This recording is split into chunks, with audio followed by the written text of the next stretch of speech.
Good evening, everyone. Uh-oh. There seems to be an issue with my mouth. It seems to have turned off on its own. It does that when I stop talking for a while. Alright. Well, good afternoon, or evening, or morning, depending on where you are. I hope everyone is ready for a story. Or two.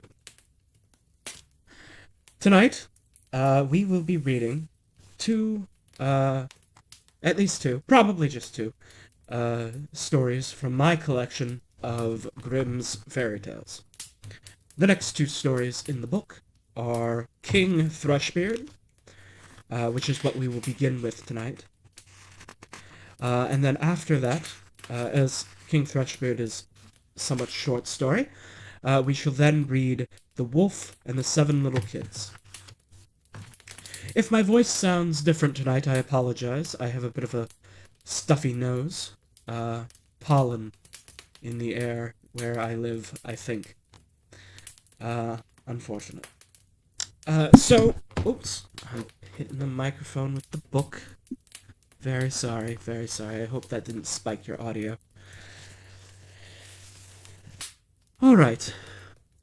Well, let us begin with our first story for the night, King Thrushbeard. A king had a daughter who was beautiful beyond measure, but so proud and overbearing that none of her suitors were good enough for her. She not only refused one after the other, but made a laughing-stock of them.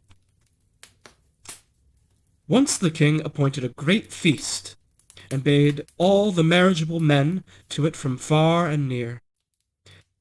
And they were all put in rows according to their rank and station.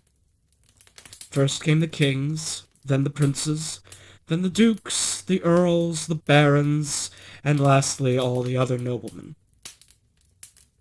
The princess was led in front of the rows, but she had a mocking epithet for each.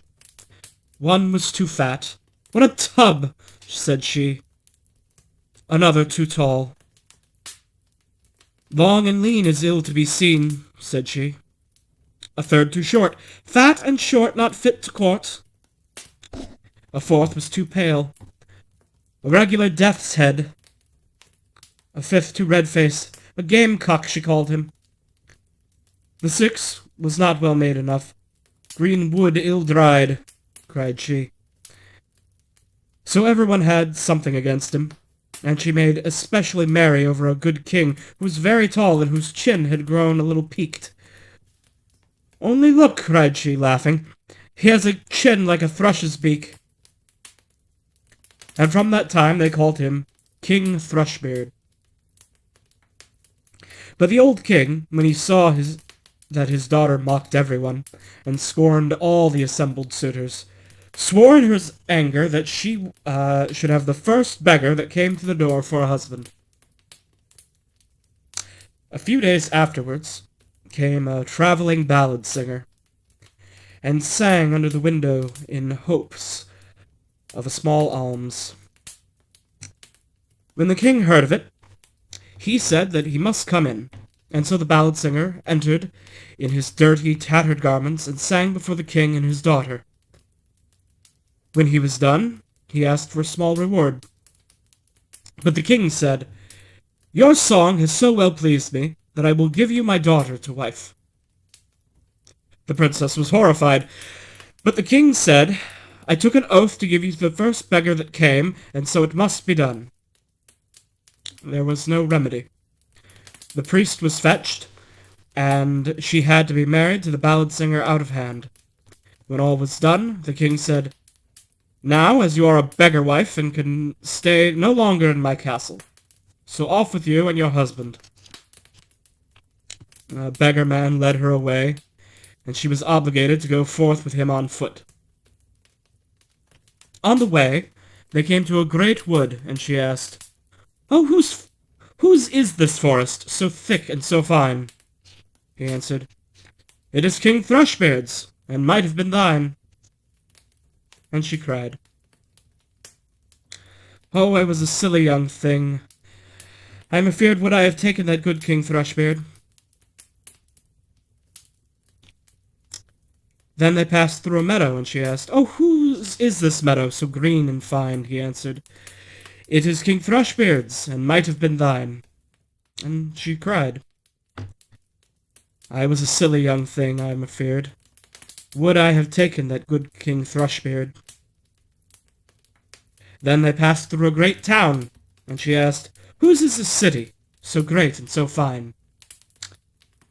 And he answered, "Oh, it is King Thrushbeard's, and it might have been thine." And she cried, "I was a silly young thing, I am afeard. Would I had taken that good King Thrushbeard." Then said the beggar-man, "It does not please me to hear you always wishing for another husband. Am I not good enough for you?" At last they came to a very small house, and she said, "Oh dear, what poor little house do I see? And whose, I would know, may this wretched hole be?" The man answered, "That is my house and yours, where we must live together." She had to stoop before she could go in the door. "Where are the servants?" asked the king's daughter. "What servants?" answered the beggar-man. "What you want to have done, you must do yourself. Make a fire quickly, and put on water, and cook me some food. I am very tired." But the king's daughter understood nothing about fire-making and cooking, and the beggar-man had to lend a hand himself in order to manage it at all. And when they had eaten their poor fare and went to bed, the man called up his wife very early in the morning in order to clean the house. For a few days they lived in this indifferent manner, until they came to the end of their store. "Wife," said the man, "this will not do. Stopping here and earning nothing. You must make baskets." So he went out and cut willows, and brought them home, and she began to weave them. But the hard twigs wounded her tender hands. "I see this will not do," said the man. "You had better try spinning."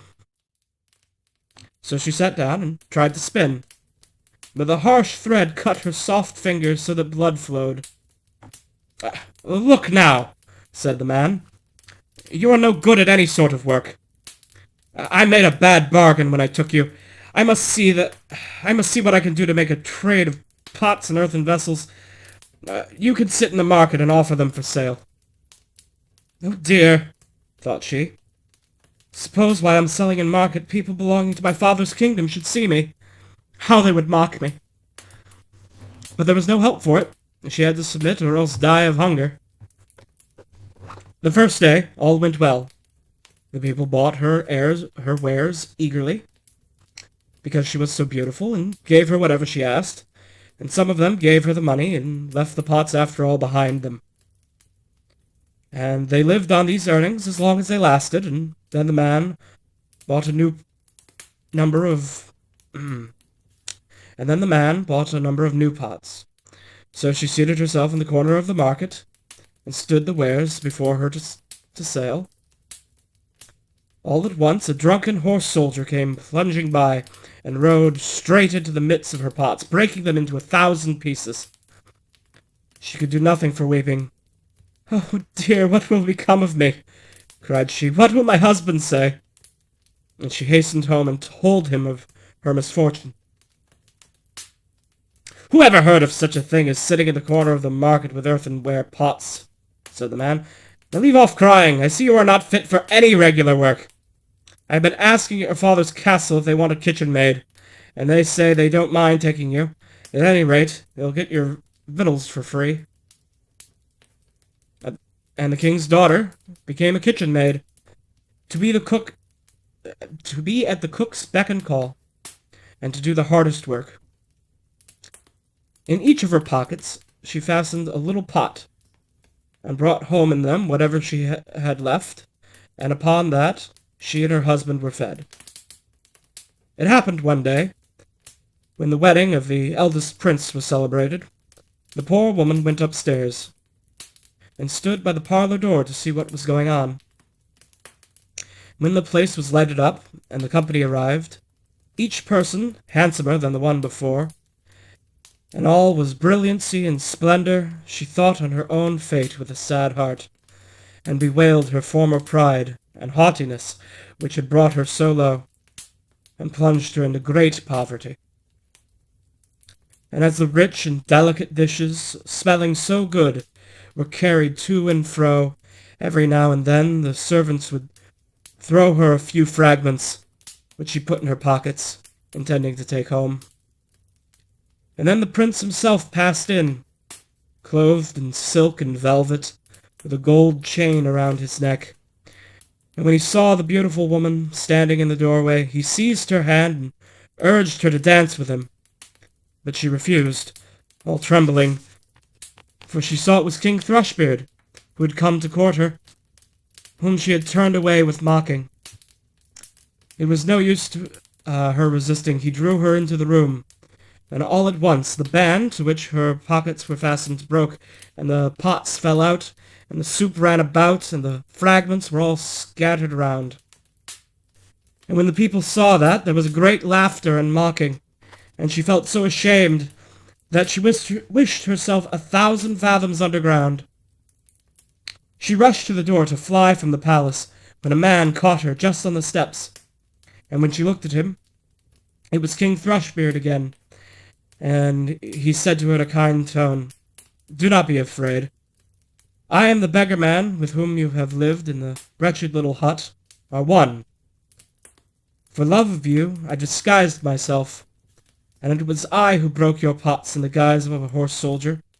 I did all that to bring down your proud heart and to punish your haughtiness, which caused you to mock me." Then she wept bitterly and said, "I have done great wrong, and I am not worthy to be your wife." But he said, "Take courage. The evil days are gone over. Now let us keep our wedding day." Then came the ladies-in-waiting, and put her in splendid clothing. And her father came, and the whole court, and wished her joy on her marriage with King Thrushbeard. And then the merrymaking began in good earnest. I cannot help wishing that you and I could have been there too. And that is the end of the story of King Thrushbeard. All right. We have one more story, which we are going to read tonight, and that is The Wolf and the 7 Little Kids.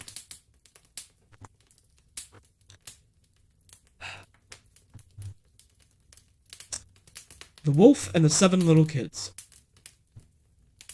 There was, once upon a time, an old goat who had 7 little kids, and loved them all with the love of a mother for her children. One day, she wanted to go into the forest and fetch some wood. So she called all 7 to her and said, "Dear children, I have to go into the forest. Be on your guard against the wolf. If he comes in, he will devour you all, skin, hair, and all. The wretch often disguises himself, but you will know him at once by his rough voice and his black feet." The kids said, "Dear mother, we will take good care of ourselves. You may go away without anxiety." Then the old one bleated, and went on her way with an easy mind. It was not long before someone knocked on the door and cried, "Open the door, dear children. Your mother is here, and has brought something back with her for each of you." But the little kids knew that it was the wolf by the rough voice. "We will not open the door," cried they. "You are not our mother. She has a soft, pleasant voice. Your voice is rough. You are the wolf." The wolf went away to a shopkeeper, and brought himself a great lump of chalk, ate this, and made his voice soft with it. He then came back, knocked at the door of the house, and cried, "Open the door, dear children. Your mother is here, and has brought something back with her for each of you." But the wolf had laid his black paws against the window, and the children saw them and cried, "We will not open the door." Our mother has not black feet like you. You are the wolf." Then the wolf ran into the baker and said, "I have hurt my feet. Rub some dough over them for me." And when the baker had rubbed his feet over, he ran to the miller and said, "Strew some white meal over my feet for me." The miller thought to himself, "The wolf wants to deceive someone," and refused. But the wolf said, "If you will not do it, I will devour you." Then the miller was afraid, and made his paws white for him. Now the wretch went away for the third time to the house door, knocked at it, and said, "Open the door for me, children. Your dear little mother has come home, and has brought every one of you something back from the forest with her." The little kids cried, "First show us your paws, so that we may know that you are our dear little mother." Then he put his paws in through the window, and when the kids saw that they were white, they believed that all he said was true, and opened the door. But who should come in but the wolf? They were terrified and wanted to hide themselves. One sprang under the table, and the second into the bed, the third into the stove, then the fourth into the kitchen, and the fifth into the cupboard, the sixth under the washing bowl, and the seventh into the clock case. But the wolf found them all, and used no great ceremony. One after the other he swallowed down his throat. The youngest in the clock case was the only one he did not find. When the wolf had satisfied his appetite, he took himself off, laid himself down under a tree in the green meadow outside, and began to sleep. Soon afterwards, the old goat came home again from the forest. Ah, what a sight she saw there! The house door stood wide open. The table, chairs, and benches were thrown down. The washing bowl lay broken to pieces, and the quilts and pillows were pulled off the bed. She sought her children, but they were nowhere to be found. She called them, one after another by name, but no one answered. At last, when she came to the youngest, a soft voice cried, "Dear mother, I am in the clock case." She took the kid out, and it told her that the wolf had come and had eaten all the others. Then you may imagine how she wept over her poor children.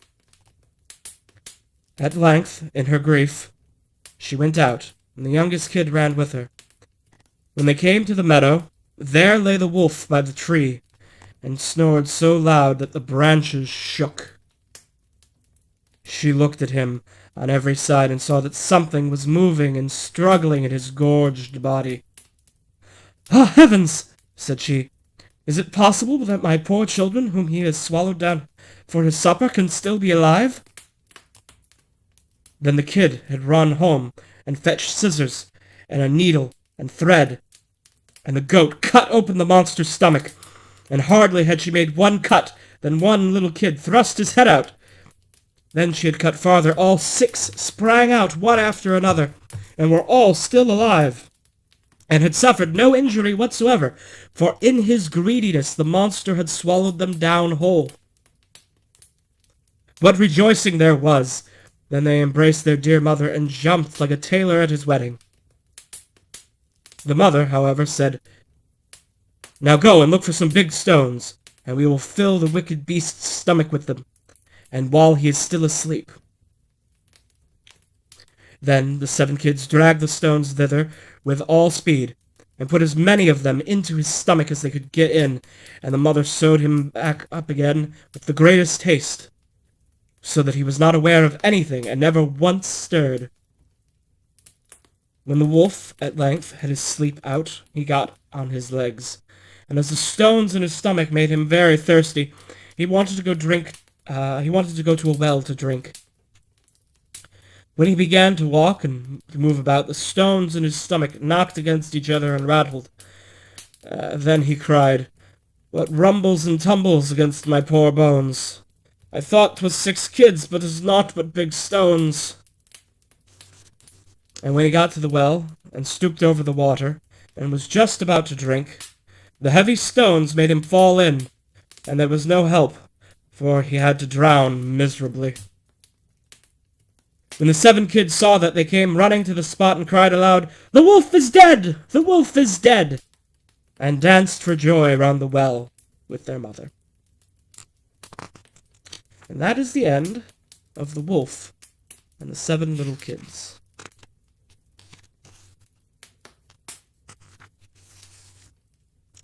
Let me see now. We've been reading for 20 minutes. We have time for one more story, I think. The next story is Clever Gretel, and it is only but 2 pages, spread over 3. We have time. Let us read one more story, a bonus story for tonight. And then you must go to bed. Clever Gretel. There was once a cook called Gretel, who wore shoes with red heels, and when she went out in them, she gave herself great airs, and thought herself very fine indeed. When she came home again, she would take a drink of wine to refresh herself, and as that gave her an appetite, she would take some of the best of whatever she was cooking, until she had had enough. "For," said she, "a cook must know how things taste." It happened that one day her master came to her and said, "Gretel, I expect a guest this evening. You must make ready a pair of fowls." "I will see to it," answered Gretel. So she killed the fowls, cleaned them, plucked them, put them on the spit, and then, as evening drew near, placed them before the fire to roast. And they began to brown, and were nearly done. But the guest did not come. "If he does not make haste," cried Gretel to the master, "I must take them away from the fire. It's a pity and a shame not to eat them now, just when they are done to a turn." As the master said he would run himself and fetch the guest, as soon as he had turned his back, Gretel took the fowls from before the fire. "Standing so long before the fire," said she, "makes one hot and thirsty, and who knows when they will come? In the meanwhile, I will go to the cellar and have a drink." So down she ran, took up a mug, and saying, "Here's to me," took a good draught. "One good drink deserves another," said she, and it should not be cut short. So she took another heavy drink. Then she went and put the fowls down to the fire again, and basting them with butter, she turned the spit briskly around. And now they began to smell so good to Gretel, saying, "I must find out whether they are really all right." Licked her fingers and cried, "Well, I never! The fowls are good, and it's a sin and a shame that no one is here to eat them." So she ran to the window to see if her master and guest were coming, but as she could see nobody, she went back to her fowls. "Why, one of the wings is burning," she cried presently. "I had better eat it and get it out of the way." So she cut it off and ate it up, and it tasted good. And then she thought, "I had better cut off the other too, in case the master should miss anything." And when both wings had been disposed of, she went and looked for the master. But still he did not come. "Who knows," said she, "whether they are coming or not. They may have put up at an inn." After a pause, she said again, "Come, I may as well make myself happy. And first I will make sure of a good drink, and then of a good meal, and when all is done, I shall be easy. The gifts of the gods are not to be despised." So first she ran down into the cellar, and had a famous drink, and ate up one of the fowls with a great relish. And when that was done, and still the master did not come, Gretel eyed the other fowl, saying, "What one is, the other must be. The two belong to each other. It is only fair that they should both be treated alike. Perhaps when I've had another drink, I shall be able to manage it." So she took another hearty drink. And then the second fowl went the same as the first.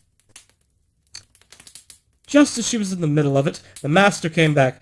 "Make haste, Gretel, the guest is coming directly." Very well, master, she answered. It will soon be ready. The master went to see that the table was properly laid, and taking the great carving knife with which he meant to carve the fowls, he sharpened it upon the step. Presently came a guest, knocking very genteelly and softly at the front door.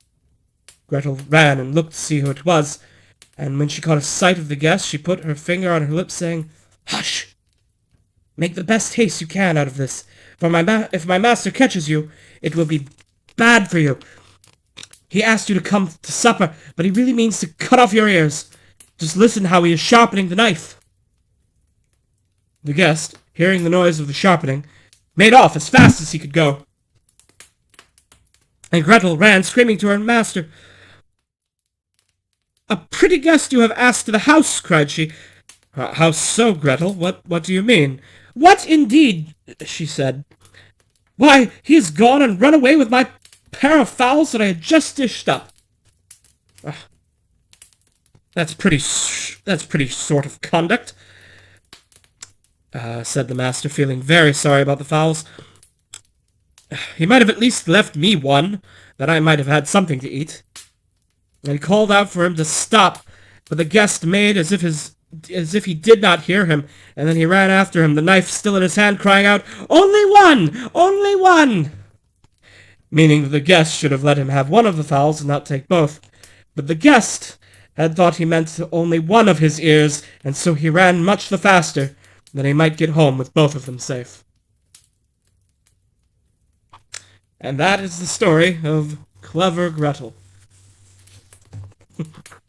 An amusing story. Well, that brings us to the end of this episode of Bedtime Stories with Kaybe. I hope you've enjoyed them.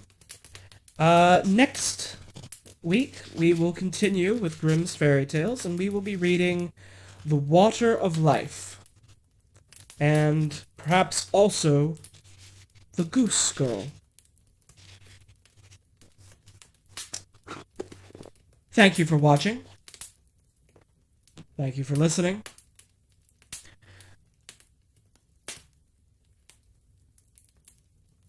Have a very good night.